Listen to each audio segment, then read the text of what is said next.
what you said. I'm gonna hang out with you guys all the time. This is a lot of positive energy. Right? We're Okay. ready.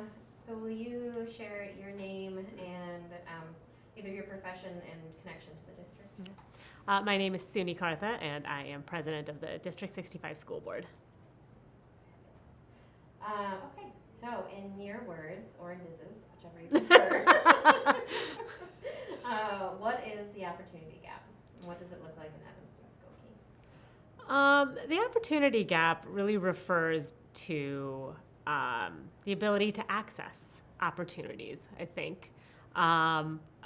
In my experience in this district and talking to a wide variety of parents, every parent wants the same thing for their children and wants the same opportunities and the same success for their children. But the reality is that not everyone has the same ability to access either in school or out of school those opportunities that lead to success for their children or that lead to success in the way that we measure success for their children.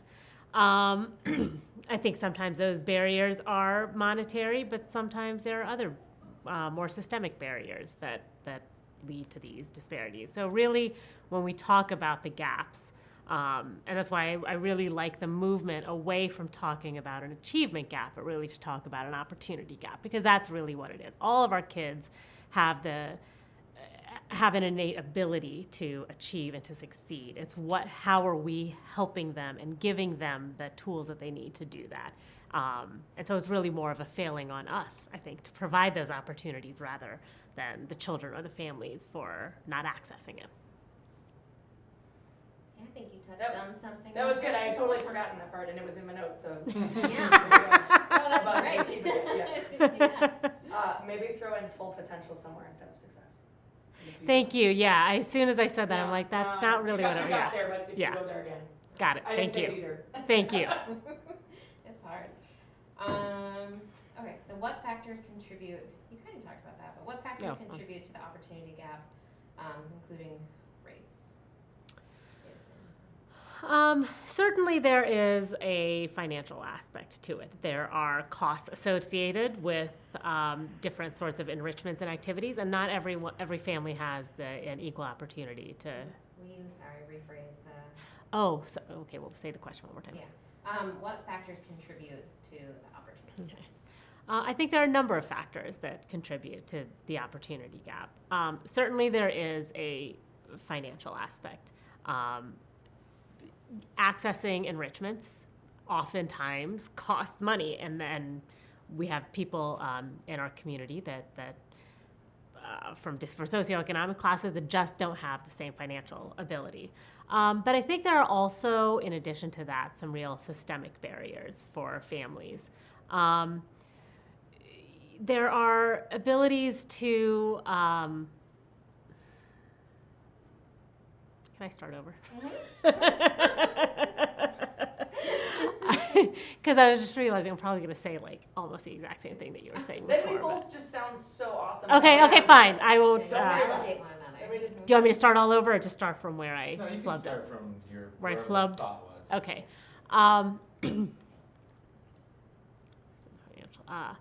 I think there's also really a systemic barrier for a lot of people. I think it can be really difficult to just navigate the different systems and opportunities that are available to people. And not everyone has the same cultural norms around accessing those. And really there is, you asked about the impact of race. I think we can't minimize that there is a racial component and that not everyone has the same comfort level or experience of different programs that we all have, or that everyone has. Not everyone is sharing the same experience. And, quite frankly, as a person of color, if I am going to look at different programs, if I see that they are not necessarily diverse spaces, and my child is going to be, the token person of color in there, I might not access that experience in the same way. It's a real component that's out there. So when we're thinking about the enrichments we provide and the opportunities we provide, we really have to also, I think, ask ourselves, what are we doing to make those experiences truly inclusive and truly embracing of the variety of cultural and ethnic and racial backgrounds that we have in our community?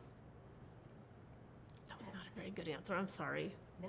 If I need to come back to that one, I will. I don't think I expressed that the way I wanted to, but Okay. anyway, You can come back. we'll see.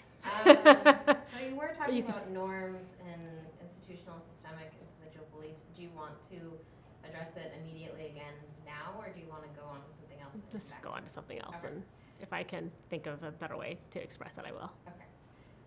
So thinking specifically of out-of-school options or programming, what how can we lessen or erase the impact of the opportunity gap?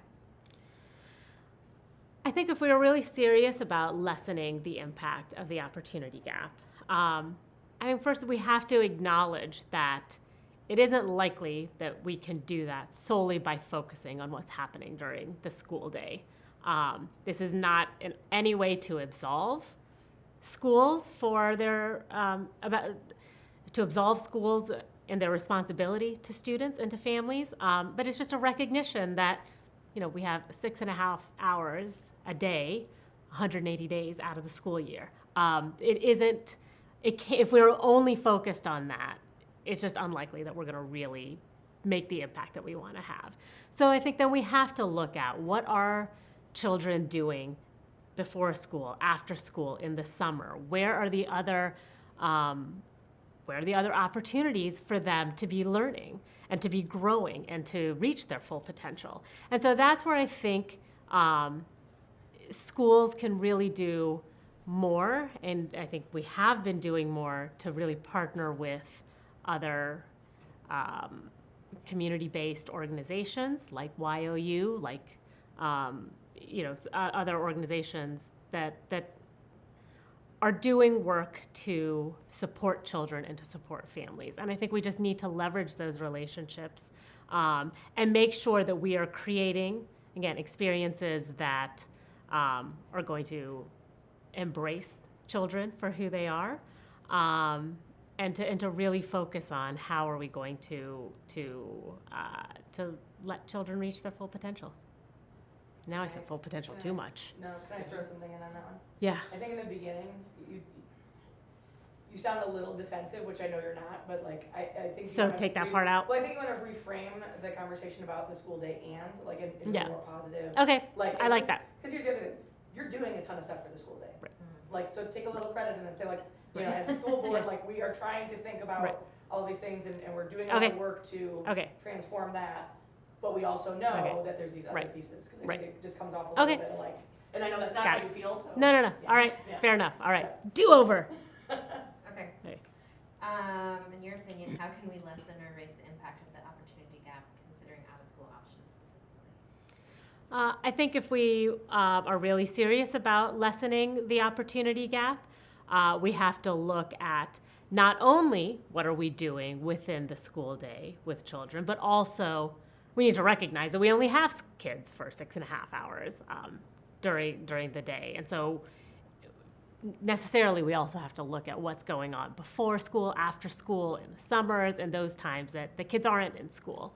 And I think the best way that we can do that is really by leveraging our community partnerships with organizations like YOU to make sure that we are providing programming that is really going to help kids reach their full potential and embrace them for who they are, and really examine what the school and the community's needs are, and make sure that the programming that we provide is really reflective of those needs. I think the community schools model is a great one that can really impact positively students' lives and the work of reducing the opportunity gap. Suni is utterly consistent and never taking an opportunity to brag.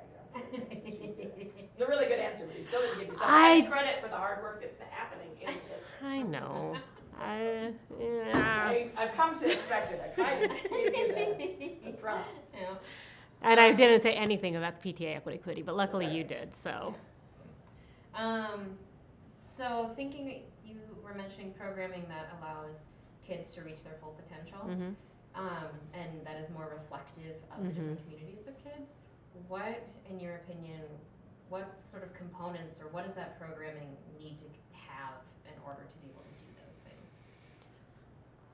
One thing that we have been focusing on in the school district is really moving towards culturally responsive pedagogy, and looking at our curriculum and making sure, is this curriculum celebrating people of different backgrounds and their contributions to society, rather than just maintaining sort of what I grew up with, which was a very Eurocentric view of contributions to the world.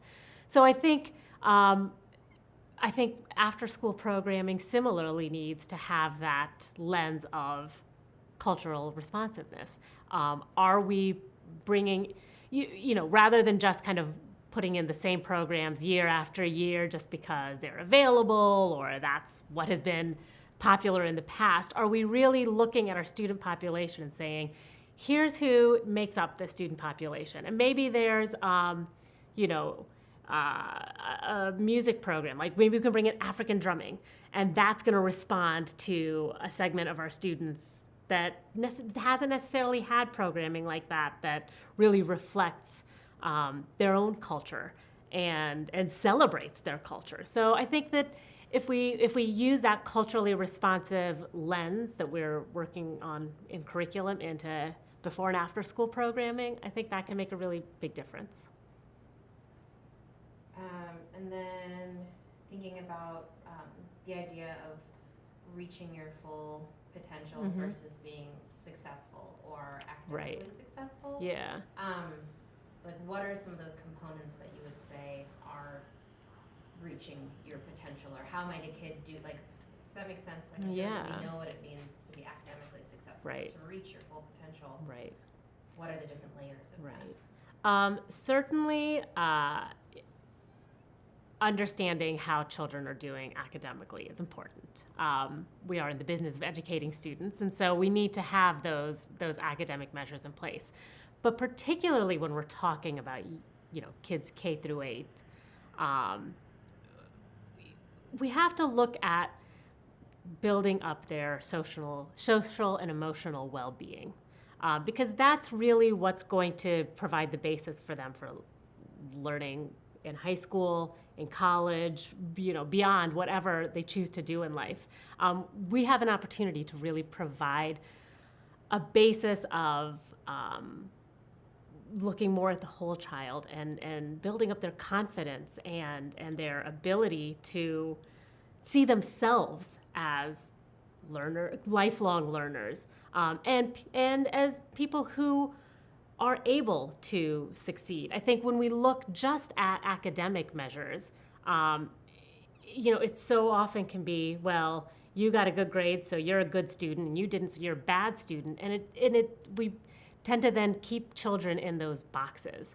And I think that's just demoralizing for anybody, but certainly for young children. And so I think if we can create measures that looks at more at social and emotional well-being, and be asset-based and look at, well, what is the child bringing that we can work with to build on what they already know and the skills that they already have, as opposed to always looking at, well, they're not doing this well, so, let's remediate.